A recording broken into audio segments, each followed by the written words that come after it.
Hinamak na manugang. 4 na taon na ang nakalilipas. Siya ay inabandona ng pamilya Dixon dahil tumanggi siyang magpakasal ng walang pagmamahal.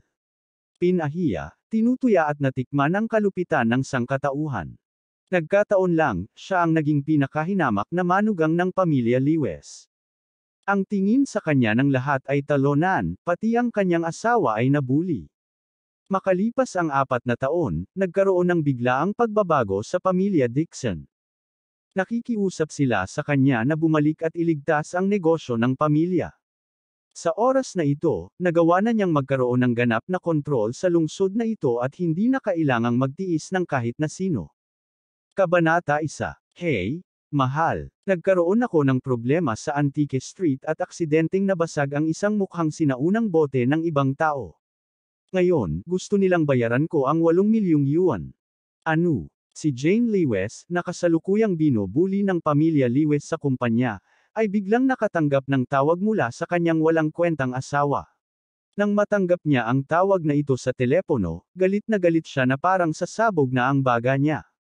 Alex Dixon, hindi pa ba sapat na libre kang tumira at makakain sa pamilya natin? Bakit mo ako pinahirapan ng ganito? May ideya ka ba na kahit ibenta natin ang bahay natin, hindi tayo magkakaroon ng ganyan karaming pera?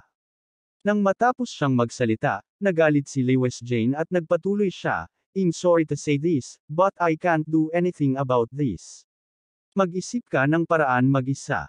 Pagkasabi noon ay diretsyong ibinaba ni Lewis Jane ang telepono sa galit.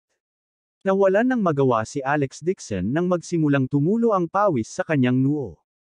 Napaisip siya, hindi pa nga ako tapos magsalita. Hindi ako, kundi ang tatay mo, si Lewis Albert, na aksidenteng nahulog ang bote. Higit pa rito, hindi man lang siya pinansin ng ama ni Lewis Jane habang tumatakbo siya. Iniwan niyang mag-isa dito si Dixon Alex matapos manggulo at pumunta na ang mga security guard sa tindahan ng antique para hulihin si Lewis Albert. Sa ilang minuto, ang kanyang biyenan na si Lewis Albert ay dinala pabalik ng kanilang matipunong lalaki na mahigpit na nakahawak sa kanyang mga braso. Nang makita ito, hindi napigilan ni Dixon Alex na matawa sa kanyang puso, sa pag-aakalang si Lewis Albert ay tila isang talo ng tandang. Sa oras na ito, pinandilatan ng manager ng Jiking Hall si Lewis Albert at nagsalita sa pamamagitan ng pagngangalit ng mga ngipin, binasag mo ang mga gamit namin at gusto mo pang tumakas. Bibigyan kita ng isang hapon para maghanda ng pera. Kung lumipas ang ipinangakong oras at ikaw pa rin hindi mo kayang magbayad, ipapadala sa pulisya sa ilalim ng krimen na iyong sirain ang ari-arian ng ibang tao. Sigurado akong sapat na ang 8 milyong yuan para mabulok ka sa kulungan habang buhay. Nanlaki ang mga mata ni Albert Lewis at nagsimulang manginig sa takot. He looked at Dixon Alex as if he had seen a life-saving straw and shouted desperately, Alex, my good son-in-law. Help me, hindi mo kayang huwag akong pansinin. Walang magawang sagot ni Alex Dixon, Tay, alam mo naman ang sitwasyon ko. Wala akong trabaho. Ang trabaho ko araw-araw ay maglaban ng damit, magluto, magwalas ng sahig at maglakad sa mga aso. Wala pa akong pera sa bulsa. Wala akong magagawa. Pagkarinig nito, mabilis na bumulong si Lewis Albert, kung gayon makulong ka para sa akin. 3 taon na kayong sinusuportahan ng Lewis family, tama. Oras na para gantihan mo ako. Umiiyak si Alex Dixon sa isip at naisip niya, ikaw dumb old man, paano mo nagagawang sabihin ang mga ganyang bagay nang hindi pinipiga ang talukap ng mata? Nakalimutan mo bang 3 taon na akong naglilingkod sa iyo sa pamilya Lewis? Hindi lang ako nagkaroon ng anak sa iyong anak bilang paggalang, ngunit hindi rin ako humihingi ng kahit 1 yuan bilang sweldo. Ngayon, gusto mong makulong ako sa lugar mo. Ganon ba ako kadaling ibuli? Mahinang tanggi na sana si Alex Dixon nang unang magsalita ang manager ng tindahan, ikaw ang nakabasag ng bote. Wala itong kinalaman sa binata. Kahit pumayag siyang tulungan ka, hindi ako papayag.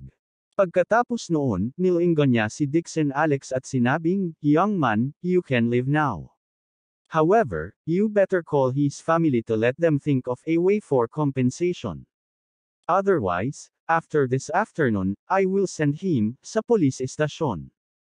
Bahagyang tumango si Alex Dixon, ngunit hindi siya umimik. Nang marinig ito, natakot si Lewis Albert kaya tumulo ang mga luha at snob sa kanyang mukha at sumigaw, "Hindi ka makakaalis ng ganito. Ano ang dapat kong gawin kung iiwan mo ako dito?" Napabuntong hininga si Alex Dixon at sinabing, "Dad, tawagan ko muna si Jane." "Oo, oo, oo. Tawagan mo si Jane." Umaasang tumango si Lewis Albert. Kinuha ni Alex Dixon ang kanyang telepono at muling tinawagan si Lewis Jane, pagkatapos ay binuksan ang speaker. Sinimulan niya, "Jane," bago siya naputol. "Alex Dixon. Hindi naman sa ayaw kitang tulungan. Kaya lang wala akong magawa at higit sa lahat, hindi ko kayang bayaran ng ganyan karaming pera." "Jane, makinig ka. Alex Dixon, as you know, I have no privilege in our family.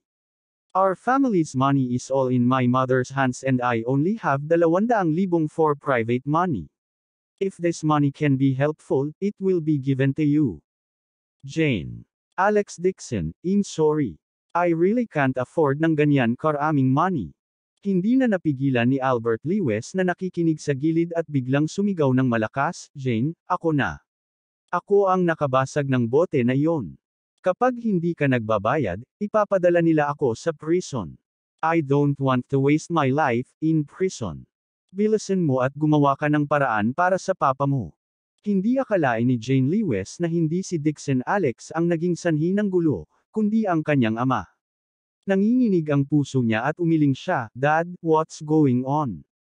Uhog at luhang sagot ni Albert Lewis, "Kasalanan ko ang lahat.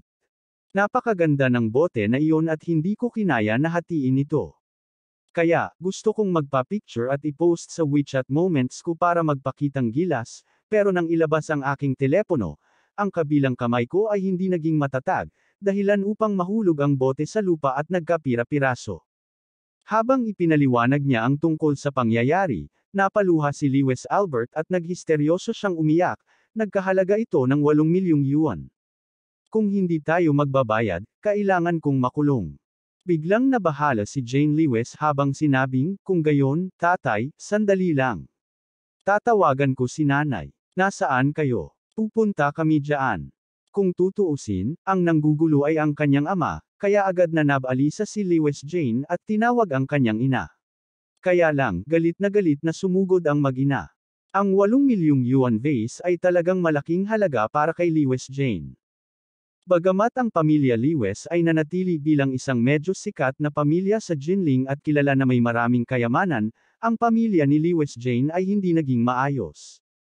Ang kanyang ama, si Lewis Albert, ay walang gaanong kakayahan sa pamahalaan ang mga gawain ng kumpanya. Kaya, hindi nakakuha ng anumang bahagi ng ari-arian mula sa pamilya, matagal na siyang natiwalag sa kumpanya. Sa ngayon, ginugol niya ang lahat ng kanyang oras sa paglalakad ng mga ibon, paglalaro ng chess at pag-aaral ng mga antik. Si Jane Lewis naman ay itinuring na hamak ng grupo ng pamilya Lewis dahil napangasawa niya ang isang talunan tulad ni Dixon Alex habang binabaliwala ang dignidad ng pamilya. Sa teknikal, ang pamilya ni Lewis Jane ay mayroon lamang isang bahay, isang kotse, at wala pang 2 milyon ang pera.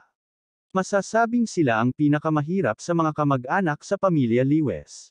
Sa kasalukuyan, aksidenteng nabasag ni Lewis Albert ang isang jade vase ng Song Dynasty na hindi bababa sa hanggang 8 milyong yuan. Ito ay walang alinlangan na nagpalala sa sitwasyon ng pamilya at higit na nakakaawa. Speaking of Dixon Alex, lahat ng miyembro ng Lewis family ay napapangiti sa tuwing naririnig nila ang kanyang pangalan, at walang tumitingin sa kanya. Gayunpaman, walang sinuman ang mag-iisip na habang siya ay kumikilos na parang duwag sa bahay ni Lewis Jane, ang kanyang tunay na pagkakakilanlan ay walang iba kundi isang batang master ng pamilya Dixon, na isa sa mga siglong gulang na pamilya sa Yan Capital. 4 na taon na ang nakalilipas, ayaw tanggapin ni Dixon Alex ang kasal na inayos ng kanyang pamilya. Kaya naman, nagmatigas siyang umalis sa kanyang tahanan at naglibot-libot sa bansa. Isang araw, nakilala niya ang matandang master mula sa pamilya Lewis nang bumiyahe siya sa Jinling. Nang siya, nalaman niya na noong ito ay malayo sa feudal na lipunan, ang mga ninuno ng pamilya Lewis ay mga tagapaglingkod ng pamilya Dixon sa ilang henerasyon. Matapos ang pagtatatag ng People's Republic of China, binigyan sila ng pamilya Dixon ng malaking halaga ng pera upang manirahan at pauwiin sila sa kanilang ancestral home.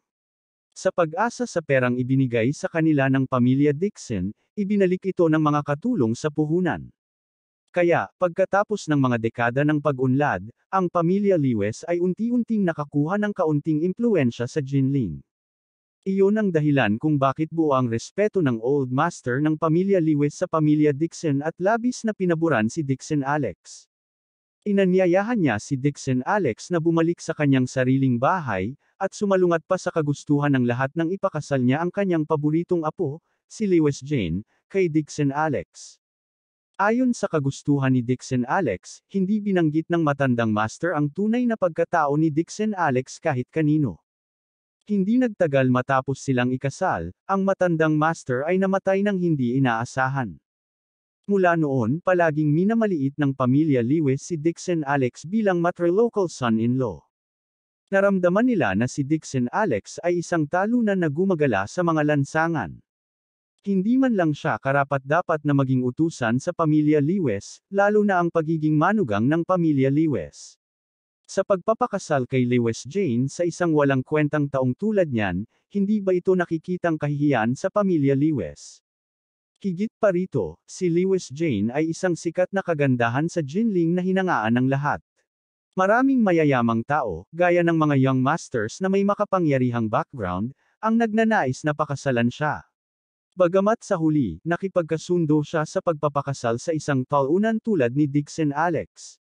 Nadama ng lahat na ito ay isang malaking pag-aaksaya ng isang kagandahan. Gayunpaman, hindi kailanman iisipin ng pamilyang Lewis sa loob ng 1,000,000 taon na ang kanilang mga ninuno ay orihinal na mga tagapaglingkod ng pamilya Dixon. Abangan ang susunod na kabanata.